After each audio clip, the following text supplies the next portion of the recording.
Θα το χαλάσω! Φτιάξ' το, φίλη!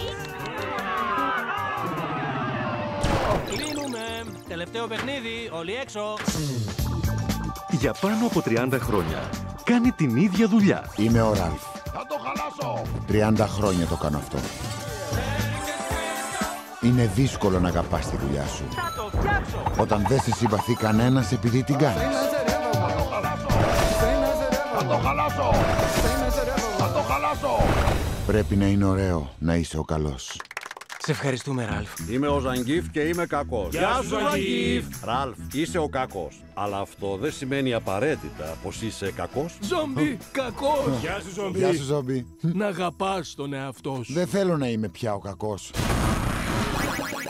Η Disney παρουσιάζει Ο Ραλφ άφησε το παιχνίδι του. Καλωσορίσατε στο κεντρικό σταθμό παιχνιδιών. Τρένα για όλους τους προορισμούς. Άμεση επιβίβαση.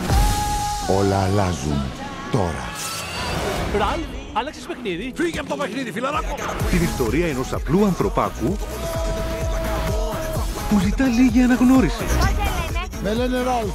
Είσαι άστεγος. Άκου, θέλω να είμαι ευγενικός. Θέλω να είμαι ευγενικός. Με κοροϊδεύεις. Με κοροϊδεύεις. Αυτό είναι αγένεια και η συζήτηση τελείωσε. Συζήτηση τελείωσε. Ραλφ, η επόμενη πίστα.